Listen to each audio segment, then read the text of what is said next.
Pagod ka na bang pumila sa Meralco?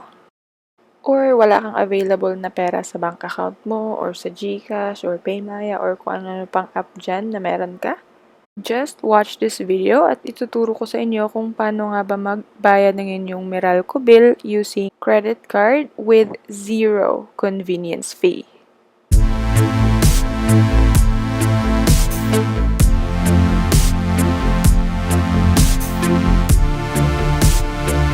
Hi guys! Welcome back sa aking channel and ito na nga, tumating na naman yung Meralco bill at bayaran na naman. Kaso, ubos na yung cash ko kaya for today's video, I'll show you how to pay your Meralco bill using a credit card. Paano nga ba magbayad ng ating Meralco bill using a credit card? Unang-una, i-download nyo lang yung Meralco Mobile sa inyong App Store or Google Store. Tapos, mag-sign in lang kayo at kung wala pa kayong account, mag-sign up na din kayo with your full name, email address, mobile number, saka inyong Meralco account number. Once nakakreate na kayo ng account at nakalogin na, ito yung first page na makikita nyo. From there, makikita nyo sa overview yung amount due ko sa March 12, which is 1,462.01.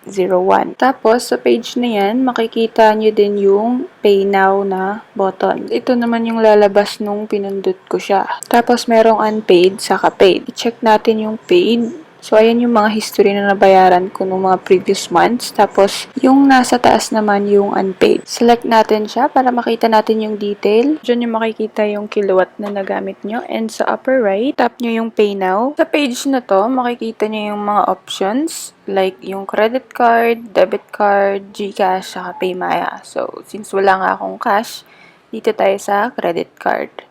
Now, ilagay nyo lang yung details dyan ng credit card nyo, like yung card number, expiry date, tsaka yung code sa likod, at yung full name and then yung billing address nyo. So, make sure lahat yan is correct para hindi magka-problema sa processing.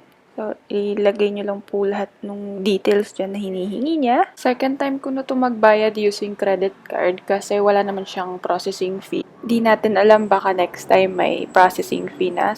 Kaya habang may free, i-avail na natin siya, guys.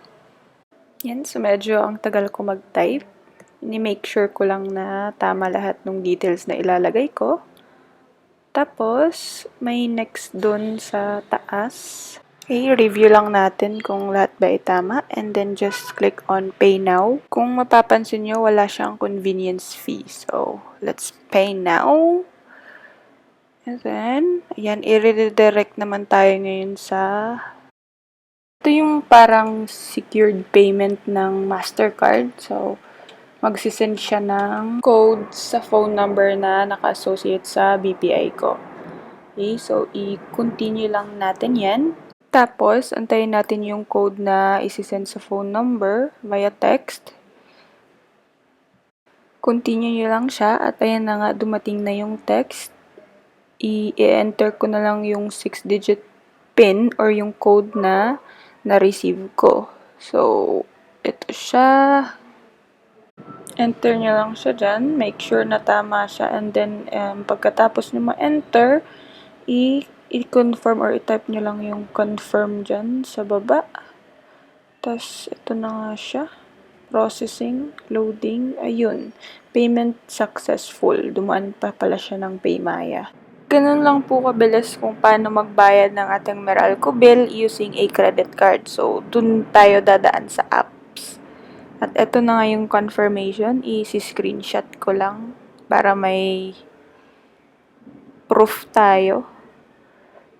Okay, kung gusto naman yung i-check, balik tayo sa overview at ayan na nga, 0 na yung due ko. So, meaning, bayad na siya.